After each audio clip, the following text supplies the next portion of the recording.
Hey, hello everyone. So I'm going to show you a couple of games that I played recently, and the purpose is to illustrate two things that players of my level and below, and maybe a bit higher, should be doing, I believe. One is to not automatically resign unless it's pretty obvious that there's no way you can win the game. But I see it way too often when someone loses a major piece, such as a queen. They'll just immediately resign. I've won many games like that, and it's not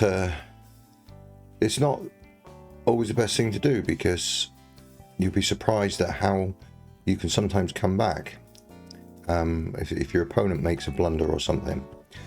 And the other thing is about tactics, about doing the puzzles, and how by doing lots of puzzles you'll see things in your games that you may not have seen otherwise. So there we go. So here's the first game. This is a game I played recently, and I'll quickly go through the first move. So I've been playing d4 openings of late. I've been having some success with these. I'm still getting to grips with it. I don't fully haven't fully mastered this opening, but it's the Joe Bava London, although the computer likes to call it Queen's Pawn Opening Chingorin Variation for some reason. So this is the starting point of the Joe Bava London. d4 pawn. The most common response by the opponent is to play d5. Knight out here first and before the bishop. Now with the normal London, you would put the bishop out, and then you would advance these two pawns to create this pawn pyramid with the bishop outside the pyramid. But in this variation, you actually bring the knight out first before the bishop. Okay, so let's see what happened in the game. So knight's attacking here, putting pressure on here, but obviously it's defended by my queen, so I don't have to worry too much about that. However, this would have been my next move unless they'd have brought their bishop out, so that adds an extra defender as well. Okay, so let's keep going. Opponent plays bishop out. Now once this bishop arrives here, a good strategy is to start pushing your pawns to force the bishop back, potentially try and trap it, although very few players fall for that. So f3, opponent's pushing this pawn obviously with a view to bring the bishop out, and then g4, attacking the bishop immediately. Only one square for the bishop to go, as they've blocked this escape route. And now I push this pawn, threatening to trap the bishop completely. Opponent's usual move is to bring this pawn out one or two squares to give the bishop another escape, and that's what they do. And so instead of taking, advance this pawn, now attacking the knight. Now this forces the knight back, because clearly they can't go here or here. This is blocked by their own pieces, so these are the only two squares, which is pretty sad, really, that they've developed a piece and then had to bring it back. Quite happy with that square. Knight's not doing anything there now, and how are they going to bring the knight back out? It's going to be very difficult. So now I offer an exchange of bishops, which they accept, and I take back with the queen. And so now, if you look at my position, I have developed my knight, both my bishops, although we've exchanged one of them, and my queen's developed. I'm ready to castle long, which is normally what happens in this variation, is you castle long, and this knight can easily come out to this square, connecting my rooks. What's my opponent got? My opponent's got one knight out, this knight stuck in an awkward place in the corner, none of the other pieces developed, not ready to castle. So I've got a big lead in development. Okay, Not quite sure why they decided to push this. They could have developed the bishop this way to one of these squares, but I guess they're deciding they want to come out this way. So develop the knight, as I've already mentioned. Again, the bishop's just staring straight at a pawn, so it's not doing anything. A castle long, as I've already also mentioned. Now, I failed to notice that this knight could jump in. However, the computer, looking at the analysis, now says that I'm plus 3.6. So that wasn't really a good move by my opponent. I'm not exactly sure what the reason behind that was. But anyway, what I saw was that queen here check forces the knight back. Otherwise, they're just going to lose the knight. If they were to block with a pawn, for example.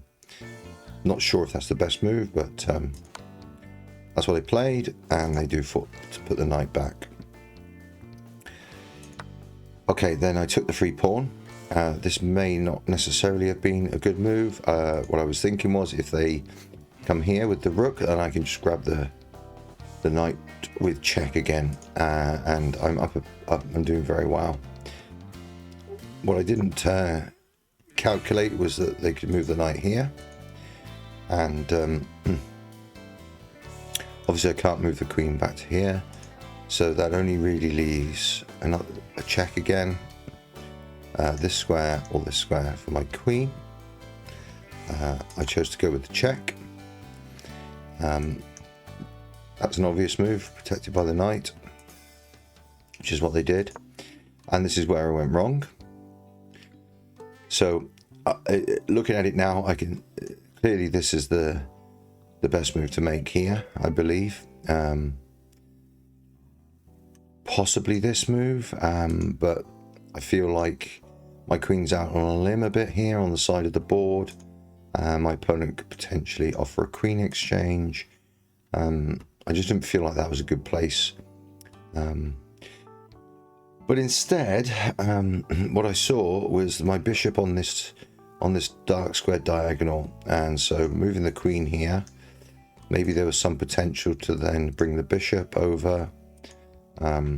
Plus, I figured moving here stops the queen, stops my opponent from castling.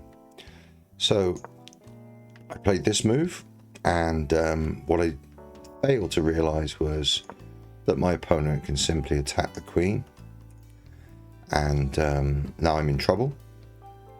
So if we just look at this, I can't just simply block because the bishop can take, supported by the queen, and that just leaves my queen under attack again, so that doesn't work.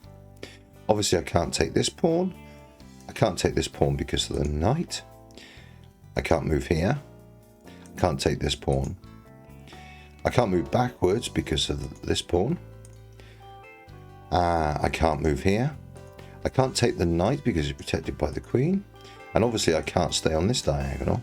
So in actual fact, my queen is trapped. So I took quite a bit of time. I took 2.5 minutes. If you look at the time control here, I'm on 8.5. So we're pretty even time control at the moment. I took a full 2.5 minutes on this move, trying to figure out, okay, I'm going to lose my queen. So what can I get as some kind of compensation? So I considered things like, can I attack their queen back? But they just simply take. They'd still be protecting the knight, so that doesn't really give me an escape. Should I take the knight? Get some compensation for it? Would I have any way of then attacking the queen? I couldn't see it. The knight on the edge of the board is not very useful to my opponent, so that doesn't really help me. So I figured probably the best thing for me to do would be to actually just take the bishop. By taking the bishop, I'm getting something back. Yes, they can take back with one of 3 pieces here. Obviously king or rook then prevents them castling that way, which would be some further compensation for me. And if they took with the knight, it doesn't stop them castling. It temporarily prevents them castling, but it doesn't stop them ultimately. And then I've got the potential to attack the rook afterwards. In hindsight now, looking at it, maybe this was a better move to play to begin with, because if I'd have played here, when they take my queen, I can then take the rook, so I'm a slightly better compensation, and the bishop's still under attack. But anyway, I decided to take the bishop at the time, which was not good for me. Valuation has gone to minus 3.5 for my opponent, which is not quite as high as you'd expect. Losing a queen. They took with the knight, presumably so they could still castle, and then I went and attacked the rook. They obviously moved the rook. I'm not sure that was the best place to put the rook, whether it would have been better to slide over this way so that at some point the rooks would still work together. But anyway, this is the move they made. Okay, so I missed something here as well. I missed the fact that I could immediately attack the queen. But what I was concerned about was the queen coming out here with the knight, putting pressure on my king. This pawn's weak, this pawn's weak. So I played a kind of, rightly or wrongly, I played a move to try and preempt that. Less concerned about the dark squares now that their dark square bishop has gone. So my opponent came but made that move, obviously attacking the bishop. Now obviously I don't want to be exchanging pieces at this stage unless it's really beneficial for me, being down a full queen. So I retreated the bishop. Opponent pushed this pawn. I took with en passant. They took with the queen, which surprised me. I was fully expecting to take back with the knight. Taking with the queen then allowed me to immediately... Now, why did I do that? Oh, this pawn was under attack, and it wasn't easy to defend. I could have brought the rook over, but decided to bring my knight into play. They bring their rook over, lined up with my king. So then I saw a potential tactic here. So what I wanted to do was I wanted to get to target their queen to try and at least attempt to win the queen back. So I began making some moves to put pressure on the queen. They moved the knight back. I'm not quite sure what the purpose of that was, other than to get it off the edge of the board. Maybe relocate to here. Okay. So my idea here is to put the knight here. When they take, I can then immediately target the queen. At the moment, they can simply take with the knight. So immediately target the queen, and they can no longer take this. Forces the queen back, and then I can start using my rooks to put pressure down this side. Notice because they've been forced to move their rook and they've removed this rook, their king is still stuck in the middle. So I might be down a queen, but my king is a lot safer. Anyway, they relocated their knight. I jump in, hoping to exchange here. My opponent's not going to fall for that, so they instead attack my bishop. So I simply take the knight. They're forced to take back with the king, and then I attack the queen. I didn't see the fact that they could take the pawn, but as I've already pointed out, my purpose was to attack the queen and try and take advantage of this exposed king.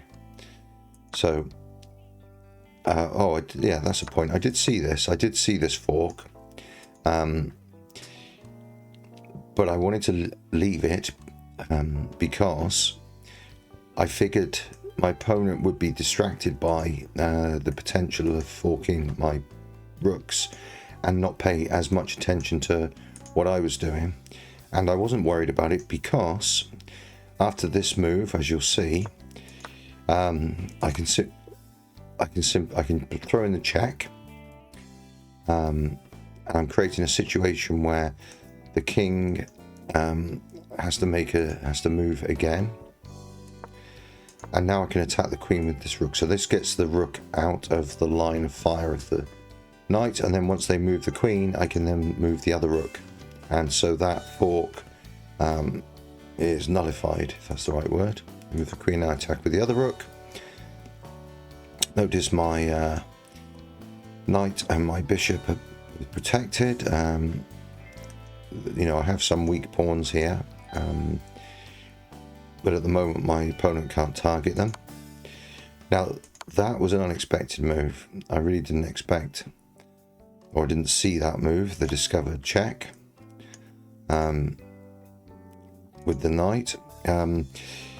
But that's very easy for me to deal with, and they've now pinned their own knight to their queen. So I moved the king out of the way. I moved it up to this square to prevent any potential back rank problems, and also have this protecting the pawns. As I've already mentioned, their dark square bishop has gone, so the weaker dark squares are not quite as much of a problem as they would otherwise be. Okay, not quite sure what my opponent was thinking of doing here, other than to get themselves out of the pin. But it doesn't actually work because I can simply repin the knight and then take it. Yes, I lose a pawn, but now I can infiltrate with my rooks. And surprisingly, my king is actually quite safe here.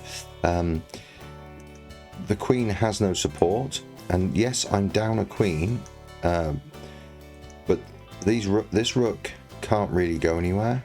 This rook doesn't really have any immediate options other than to slide over in front of the king.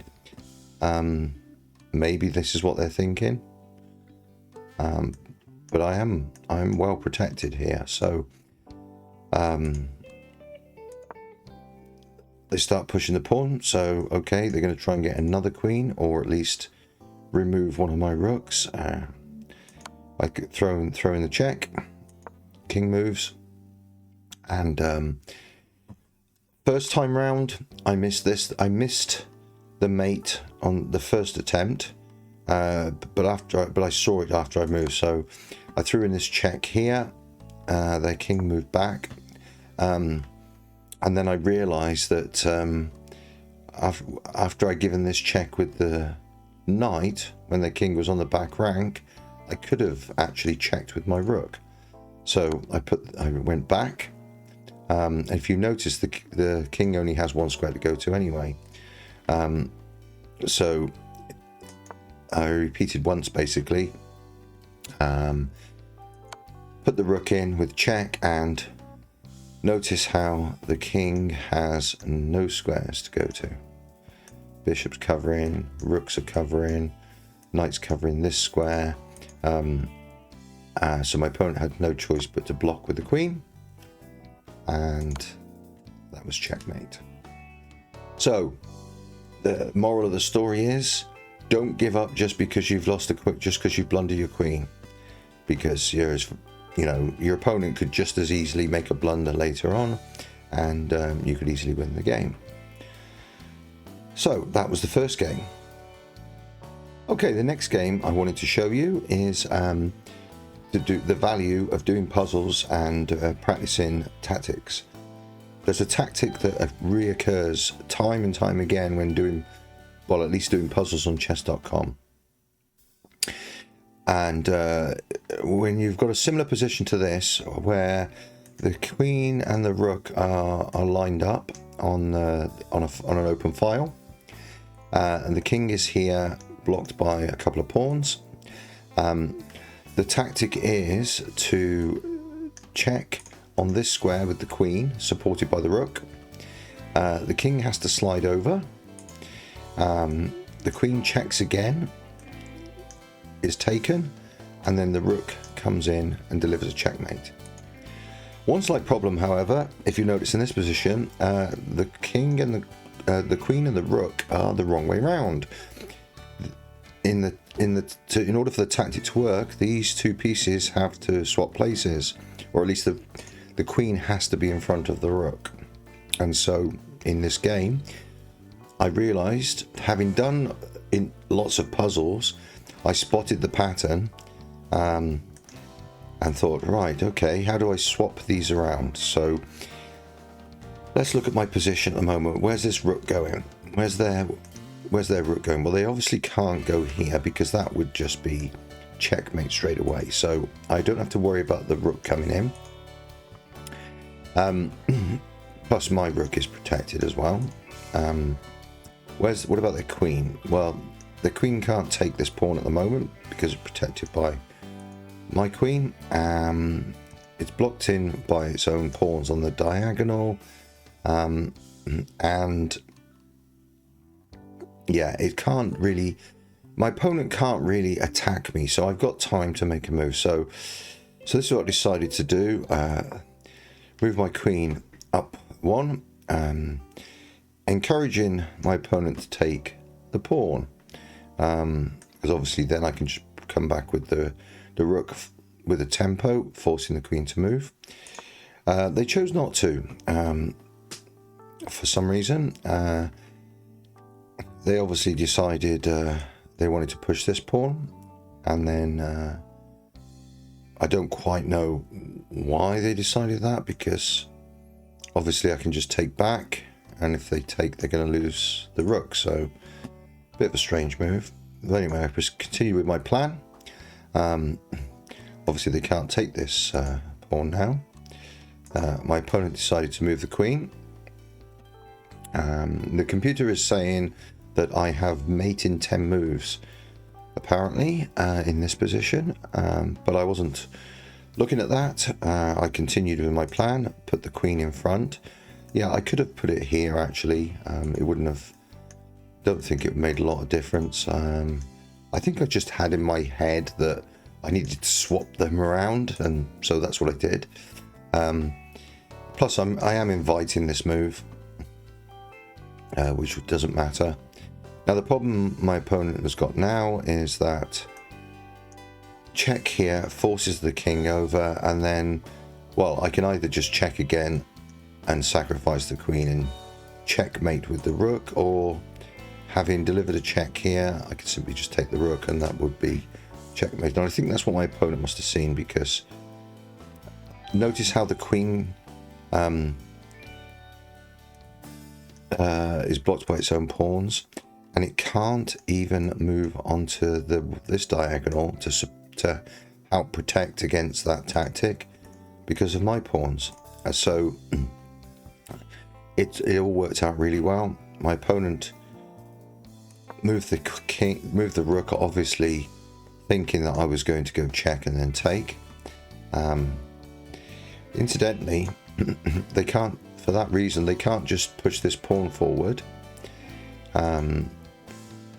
because if they were to push the pawn forward, for example, check, the king doesn't get mated, but then they lose the rook, and obviously I'm just winning. So anyway, that didn't happen.